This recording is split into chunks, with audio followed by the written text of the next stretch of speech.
Malikura Nyeta Siraka Ben Samba Flan Mouan Sabama et la stratégie nationale pour l'émergence et le développement durable.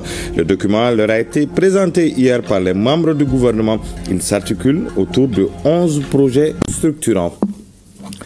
Bonjour, mesdames et messieurs, bonjour et bienvenue aux informations. Tout d'abord, sachez que hier soir, le ministre de la Sécurité et de la Protection civile était sur le plateau du 20h. Le général de brigade Daoud Ali Mohamedine a partagé un communiqué du gouvernement sur une tentative de déstabilisation. Je vous propose de suivre l'extrait de son intervention. Communiqué numéro 0077 du gouvernement de la transition. Le gouvernement de la transition informe l'opinion nationale de l'arrestation d'un groupuscule d'éléments marginaux des forces armées de sécurité maliennes pour des infractions pénales visant à déstabiliser les institutions de la République. Au moment où la nation malienne, unie dans toutes ses composantes, est mobilisée pour consolider notre souveraineté retrouvée et éradiquer les forces terroristes obscurantistes de la Confédération des États du Sahel, ces militaires et des civils n'ont eu d'autres ambitions que de chercher à briser, avec l'aide d'États étrangers, la dynamique de la refondation du Mali. Grâce au professionnalisme et à la vigilance des services spécialisés, la conspiration a été mise en échec, suivie de l'arrestation des acteurs dès le 1er août 2025. Parmi les personnes interpellées figure un ressortissant français, répondant au nom de Visilier Yann, agissant pour le compte du service de renseignement français, qui a mobilisé des responsables politiques, des acteurs de la société civile et des militaires, dont les généraux de brigade Abbas Dambélé et Nema Sagara. Le gouvernement de la transition, tout en condamnant ce acte subversif, rassure l'opinion d'une part que les enquêtes judiciaires se poursuivent pour identifier d'éventuels complices et d'autre part que les forces armées de sécurité restent déterminées à achever leur mission de lutte contre le terrorisme sous toutes ses formes. Le gouvernement de la transition rassure également l'opinion que la situation est totalement sous contrôle et invite les populations au calme tout en restant vigilantes face aux tentatives désespérées de déstabilisation qui échoueront toujours, plaise à Dieu. Que Dieu bénisse le Mali. Bamako, le 14 août 2025. Découvrons à présent l'identité des personnes interpellées.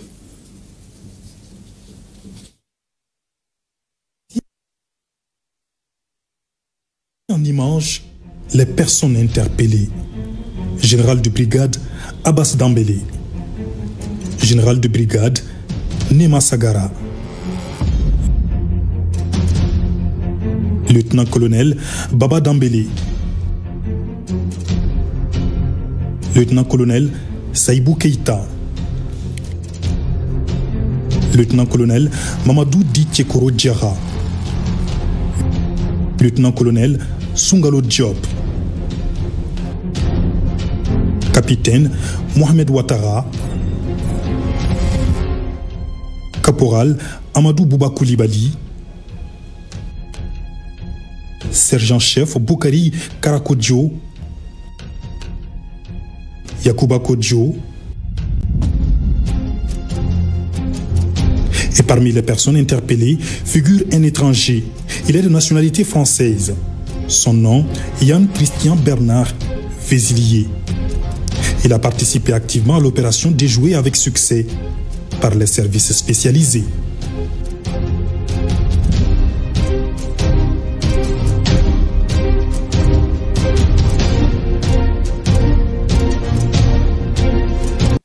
Dans le reste de l'actualité, fin de la session extraordinaire du Conseil national de transition, une session au cours de laquelle les membres de l'organe législatif de la transition ont voté 3 projets de loi. On retient volontiers celui relatif à la charte nationale pour la paix et la réconciliation nationale et la création du commandement des forces spéciales. On fait le point avec Alousseni Touré. Les forces spéciales ont à présent un commandement unifié. Afin d'éviter les éventuels quiproquos sur le terrain, il était apparu nécessaire de doter les forces spéciales des différents corps d'un commandement unique. Le banc du gouvernement était occupé par le ministre de la Sécurité assurant l'intérim de son collègue de la Défense. Vous savez que dans notre pays, il y a un certain nombre de forces spéciales. Et donc aujourd'hui, il fallait mettre ces différentes forces spéciales ensemble, les mettre sous un seul commandement. Et cela rend beaucoup plus facile la gestion d'abord des ressources humaines, mais surtout la planification, la coordination, la conduite des opérations. Ce gouvernement des forces spéciales est sous l'autorité du président de la République, mais sous les ordres exclusivement du chef d'état-major général des armées. Si chaque force spéciale a un commandement à part, à la fin, il se peut que sur un même terrain, elles vont se rencontrer et ça va amener une certaine confusion. Donc c'est pour éviter de telles marges qu'on a voulu que ces forces soient tous réunies sur un seul commandement. Le second projet de loi est relatif à la création du Centre de recherche et de formation pour les industries légères et textiles. Projet de loi défendu par le ministre de l'Économie et des Finances en lieu et place de son collègue de l'Industrie et du Commerce. Il s'agissait donc de faire passer le Cerfiltex, qui est un centre de recherche pour les industries légères en matière de textile, donc qui était sous la tutelle du ministère de l'Industrie et du Commerce, de le faire passer sous la tutelle du ministère de l'Enseignement supérieur et de la Recherche scientifique. Plusieurs raisons ont commandé ce transfert et c'était un accord entre les deux ministères qui ont saisi le Premier ministre pour ce faire. Et ainsi nous avons adopté ce texte qui a été soumis donc au général membre du Conseil national de transition. Nous l'avons adopté à l'unanimité parce que transférer la tutelle du Cerfiltex du ministère de l'Industrie et du Commerce au ministère de l'Enseignement supérieur a été le choix approprié. Et parce que c'est un secteur de chercheurs. Et tant que les chercheurs sont à pied d'œuvre par rapport à ce centre, nous allons avoir un résultat escompté très positif. Quant au troisième et dernier projet de loi, il était défendu par le ministre en charge de l'urbanisme. Il concerne la ratification d'un accord de financement partiel du projet de résilience urbaine de Bamako, en abrégé PRUBA. L'année dernière, il y a eu des inondations qui ont causé beaucoup de dégâts et même des pertes en vies humaines. Donc le gouvernement du Mali a utilisé une partie de ses ressources pour faire face à cette situation de crise. Et maintenant, la banque est venue encore pour lui dire, ok, vous avez utilisé pour autre chose, je vous donne des ressources complémentaires pour vous permettre vraiment d'atteindre les objectifs du projet. Donc c'est ce que le Conseil national de transition vient exactement d'accepter et d'adopter. De remercier Monsieur le ministre en charge de l'urbanisme, des questions d'eau, d'hygiène et d'assainissement, pour vraiment toute son implication et à travers sa personne remercier l'ensemble des membres du gouvernement pour cette belle initiative qui rentre en droite ligne de l'amélioration du cadre de vie des populations du district de Bamako et de ses agglomérations. Le vote de ces projets de loi met fin à la session extraordinaire du CNT qui aura voté en tout 9 projets de loi. En clôturant les travaux, le président de l'Institut a fait l'inventaire des textes adoptés avant d'exprimer sa reconnaissance à ses collègues pour leur engagement. Suivant un extrait du discours de clôture du président du CNT, le général Malik Ndiaw, propos recueillis par Alocéne Touré. L'ordre du jour de cette session extraordinaire a porté sur l'examen de 9 projets de loi qui ont tous été adoptés. Au nombre des lois votées figurent celles relatives à la charte pour la paix et la réconciliation nationale. En votant à l'unanimité la charte pour la paix et la réconciliation nationale, nous nous sommes inscrits avec notre peuple que nous représentons dans un engagement collectif envers la paix. Nous nous sommes aussi penchés sur les lois de règlement des budgets d'État 2020, 2021, 2022. Nous sommes fiers de relever que nos travaux ont permis aussi d'adopter le projet de loi portant création de la Direction générale de l'administration pénitentiaire et de faire une nouvelle délibération de la loi organique déterminant les modalités d'application de l'article 153 de la Constitution relatif à l'exception d'inconstitutionnalité.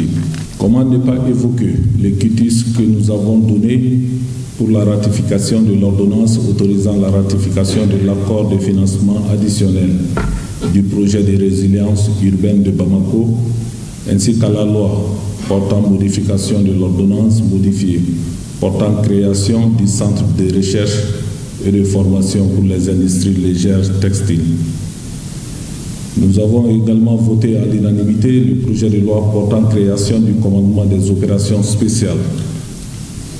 Initié par le ministre de la Défense et des anciens combattants, ce texte rentre dans le cadre des réformes enclenchées par les forces armées et de sécurité au regard de l'évolution des défis sécuritaires. La création du commandement des opérations spéciales, COS, vise principalement à centraliser la planification, la préparation et le commandement des opérations militaires menées par les forces spéciales. Chers collègues, Monsieur le ministre, à l'heure où nous procédons à la clôture de cette session extraordinaire, une délégation du Conseil national de transition séjourne à Ouagadougou. Cette délégation, constituée de parlementaires et de cadres administratifs, participe aux côtés de leurs collègues du Burkina Faso et du Niger à la réunion de haut niveau dans la perspective de la tenue des sessions confédérales des parlements de l'AES. Chers collègues membres du CNT, je voudrais encore une fois de plus saluer votre engagement, votre disponibilité pour la réussite de cette session extraordinaire. Les membres de la Cour constitutionnelle ont pris connaissance hier de la vision Malikura Nyetasira Kabe Samba Flani Bioroni Sabama et la stratégie nationale pour l'émergence et le développement durable pour la période 2024-2033. Le programme s'articule autour de 11 projets structurants.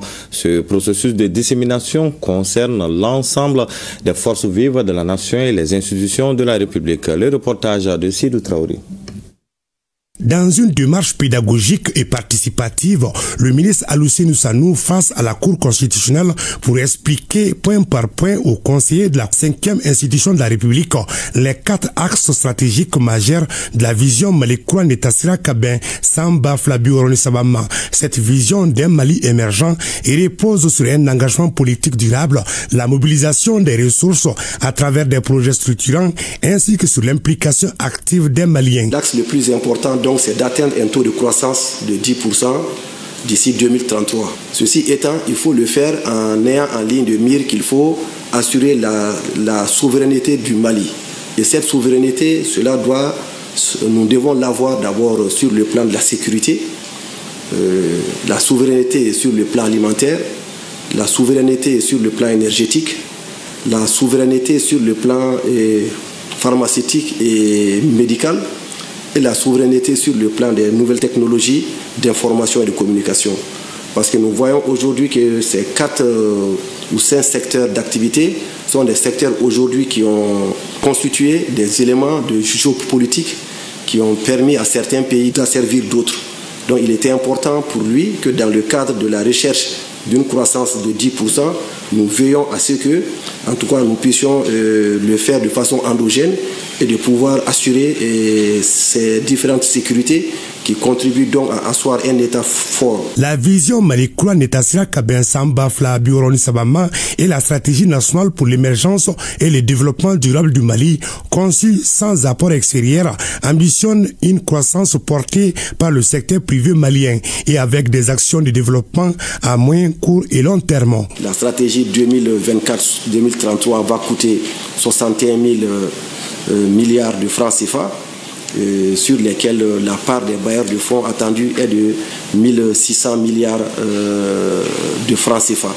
Donc c'est pour dire que le financement est surtout un financement interne qui va permettre donc d'assurer le financement de toute cette stratégie. Je rappelle par exemple que dans le cadre de l'agropole de Ségou, si l'État vient mettre les infrastructures, les routes, l'énergie et tout, c'est le secteur privé qui va venir, qui va faire l'agriculture, qui va faire la transformation, qui va faire le transport. Les questions des conseillers de la Cour constitutionnelle étaient surtout portées sur la faisabilité et les moyens pour la mise en œuvre de ce nouveau plan de développement du Mali. C'est une bonne démarche que de venir partager un tel document qui porte sur la vision du Mali jusqu'en 2063, dans toutes ses dimensions, dans tous ses aspects. Partager ça avec la Cour constitutionnelle, pour moi, c'est un exercice assez intéressant, un partage rassurant. Pour encore plus de compréhension, le ministre de l'économie et des finances a remis une clé USB ainsi qu'un document de la vision Malikoura Netasira Kaben Samba Flanibi Ornisabama au sage de la Cour constitutionnelle. Faire de Bamako et Kati des villes coquettes, c'est le combat que mènent les autorités. Une volonté politique soutenue par les communautés. Des matériels d'assainissement et des prix ont été remis hier aux lauréats du concours interquartier. Cette initiative s'inscrit dans le cadre de la prévention des inondations et de l'amélioration du cadre de vie des populations. La cérémonie s'est déroulée au stade municipal de la commune 5-6 à Torokorobougou en présence de plusieurs membres du gouvernement. Les précisions avec Maïmouna Guinou. Bamako et Kati propre, inondation stop. Tel fut le mot d'ordre retentissant qui, ce jeudi, a trouvé une résonance toute particulière au stade municipal de Torokorobougou. Après de longs mois de mobilisation communautaire intense, marquée par des actions concrètes sur le terrain, le concours interquartier de salubrité a enfin livré son verdict. Une cérémonie solennelle, rehaussée par la présence de 6 membres du gouvernement, est venue couronner les efforts acharnés des habitants unis par un même dessein, redonner à leur environnement toute sa dignité. Les lauréats, issus des quartiers de Bamako et de Kati, ont été honorés pour leur engagement sans faille en faveur d'un cadre de vie plus sain. L'évaluation finale des activités du concours a eu lieu du 1er au 4 juillet 2025 dans les 30 quartiers concernés par le concours. Comme résultat obtenu par les évaluateurs sur le terrain. Le premier de la commune 1, c'est le quartier Fadjigila. Pour la commune 2, nous avons le premier, le quartier Hippodrome. Pour la commune 3, nous avons le quartier Ntomikorobougou. Pour la commune 4, Djikronipara. Pour la commune 5, le quartier Daoudabougou. Pour la commune 6, le quartier de Senou. Maintenant pour la commune de Kati, Sambakebougou. Pour le premier de chaque commune, nous avons 3 tricycles, 2 motos, des petits matériels d'assainissement, 50 brouettes, 50 pelles avec manche, 50 râteaux, 50 pelles, 50 paires de gants, 50 paires de bottes et 50 combinaisons. Des ruelles nettoyées au dépotoir transformées en jardins communautaires. Les habitants ont rivalisé d'ingéniosité et de solidarité. Un constat partagé par la ministre de l'Environnement, de l'Assainissement et du Développement durable, qui a tenu à rappeler que la lutte contre les inondations ne saurait se faire sans l'engagement actif de chaque citoyen. Les résultats parlent d'eux-mêmes. 217 séances de sensibilisation, dont 77 à Kati, pour informer les bonnes pratiques de gestion des déchets et des eaux pluviales.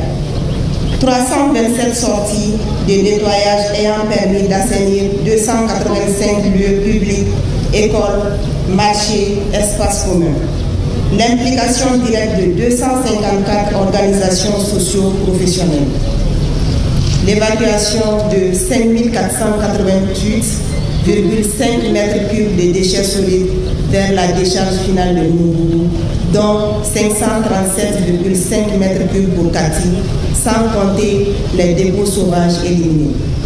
Au-delà des chiffres, ce concours a permis de renforcer la cohésion sociale, de raviver le sentiment d'appartenance et de montrer que lorsque citoyens et autorités locales unissent leurs efforts, les résultats dépassent toutes les attentes. Permettez-moi de rappeler que ce concours s'inscrit dans les efforts structurels du gouvernement et de mon département pour améliorer durablement la salubrité et protéger l'environnement. Parmi les figures emblématiques de cette édition, Daouda Simpara, maire délégué de Fadjiguila en commune 1, a vu son quartier couronné par l'exemplarité de ses actions. Une reconnaissance qui va bien au-delà des trophées remis. Elle incarne une vision collective où l'implication des populations transforme l'utopie d'une ville propre en une réalité tangible. Par rapport à la mobilisation, je pense qu'au niveau communal, lorsque nous avons pris part au lancement, nous sommes mis à l'œuvre. Nous avons même déjà une commission au niveau communal d'abord qui vont prendre toutes les points par point par rapport à ça et aussi suivre la mise en place d'une autre commission locale, la commission des quartiers. Ce concours interquartier, bien plus qu'un simple événement ponctuel, s'impose désormais comme un levier structurant de la gouvernance urbaine participative. Les quartiers primés deviennent des références, des foyers d'inspiration pour d'autres communautés. Le général d'armée Assimi Goïta, à travers les œuvres sociales, soutient l'initiative Le plus beau quartier. Ceci en offrant 1000 tonnes de ciment, des moules pour les dalles, des bétonneuses et du sable. À travers ce geste, il invite les jeunes à s'investir pour la réussite de ce projet. Les précisions avec Abdul Karim Kaba. 1000 tonnes de ciment, 30 000 moules de dalles, 10 bétonneuses, c'est la contribution du président de la transition à l'initiative Concours du plus beau quartier intitulé Negasigida Nefasoko. Ce projet est en train d'être fait pour accompagner les initiatives que les jeunes et les communautés ont entreprises dans leur propre environnement. C'est d'avoir des quartiers qui sont embellis, le cadre de vie est amélioré, il est propre. Et cela va aujourd'hui des poses de dalles, de la plantation des arbres, mais également de la peinture des maisons et des lieux. Ce manifeste du président de la transition est une invite à la jeunesse et à l'ensemble de la population afin de continuer dans la dynamique. Les jeunes n'ont pas caché leur satisfaction tout en saluant le général d'armée Assimi Goïta. Que la jeunesse malienne s'élève. Je l'ai toujours dit encore, le Mali ne se fera pas sans les Maliens. Donc j'appelle toute la jeunesse malienne à se lever, posons les pavés, nettoyons et appuyons les œuvres du président de la République. Grâce à ce don, nous allons pouvoir transformer nos quartiers, les rendre plus propres, plus verts et plus accueillants. Nous allons travailler main dans la main, jeunes, moins jeunes et femmes, pour embellir nos rues, créer des espaces de convivialité et renforcer nos liens de solidarité. Ce geste du président de la transition est une preuve éloquente de son appartenance et de sa contribution au développement de la mère patrie. Le président de la transition, en tant que le premier jeune du pays, a voulu faire agir sa solidarité, son patriotisme en apportant du matériel aux jeunes. Parce qu'il y a un premier investissement qui est l'investissement humain qui est déjà là. Les jeunes du Mali sont engagés pour le Mali. Le président de la transition a voulu leur apporter sa contribution. Pas que la compétition s'arrête à un seul mois. Il faudrait qu'on ait dans notre culture, dans nos habitudes, avoir des lieux propres et des lieux beaux. Aujourd'hui, le président de la transition fait agir sa solidarité. Appelez tous les Maliens à la solidarité, que ceux qui peuvent aider ces jeunes qui sont déjà engagés viennent les aider, tout ce qu'on peut apporter pour ces travaux-là, qu'on le fasse. L'initiative du concours Plus beau quartier est portée par le ministre de la Jeunesse et des Sports, chargé de l'instruction civique et de la Constitution citoyenne. Elle vise à encourager et à accompagner les initiatives citoyennes de la population. Elle concerne l'ensemble des quartiers du pays. C'est cet après-midi que s'ouvre l'édition 2025 de la Super Coupe Générale d'Armée Assimi Goïta. Les 23 formations connaissent leur poule avec le tirage au sort et la remise des maillots qui ont eu lieu hier au lycée sportif Ben Oumar Sy de Kabala. Cette année, la Super Coupe Générale d'Armée Assimi Goïta regroupe l'ensemble des 19 régions du pays, plus le district de Bamako, la présidence, le CNT et le gouvernement. Retrouvons Abdul Karim Kaba. 4 poules, dont 3 avec 6 équipes et 1 avec 5 équipes, sur le tableau de la Supercoupe générale d'armée Assimi Goïta, édition 2025. Dans la poule A, il y a la présidence, Nara, Kidal, Mopti, San et Gao. La poule B est composée de gouvernement, Tombouctou, Taoudeni, Djoïla, Badiangara et Ségou. Le CNT, Bougouni, Kaï, Kita, Douanzan et Sikasso figurent dans la poule C. La poule D comprend Koulikoro, Kouchala, Bamako, Nyoro et Menaka. Pour la première fois, la Supercoupe générale d'armée Assimi Goïta regroupe l'ensemble des 19 régions, plus le district de Bamako, la présidence, le gouvernement et le CNT. Un véritable cadre de brassage et d'unité des jeunes. C'est pour dire que c'est une fête. En réalité, cette compétition, c'est une grande fête. Et profitez-en. Non seulement profitez du jeu, mais profitez des liens que vous allez tisser. Nous avons la chance, à travers cette compétition, de réunir le maximum de jeunes à travers toutes les régions du Mali. Donc c'est le moment aussi de tisser des relations. En remettant les maillots aux délégations, le conseiller spécial du président de la transition s'est apaisanti sur la fraternité, le don de soi et surtout la cohésion entre les jeunes pour le développement du Mali. Ce tournoi est plus qu'une simple compétition.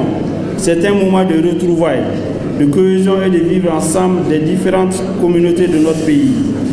Et un moment d'épanouissement de la jeunesse malienne. J'allais dire que c'est aussi l'occasion de célébrer le sport et un moment de brassage, de fraternité, de promotion de la diversité culturelle. La cérémonie de remise des maillots est une étape importante de la Supercoupe de son Excellence le général d'armée Assimi Goïta. Auparavant, le ministre de la Jeunesse et des Sports, chargé de l'instruction civique et de la Constitution citoyenne, et le président de la Commission nationale d'organisation de la Supercoupe générale d'armée Assimi Goïta avaient visité les chambres et la cuisine. Question de s'enquérir des conditions d'hébergement et de restauration. La Supercoupe générale d'armée Assimi Goïta, édition 2025, c'est du 15 août au 7 septembre prochain au stade Mamadou Konaté et au Nzin Koulibaly. Dès ce vendredi, le match d'ouverture mettra aux prises la présidence et la région de Kidal. Ce sera au stade Mamadou Konaté.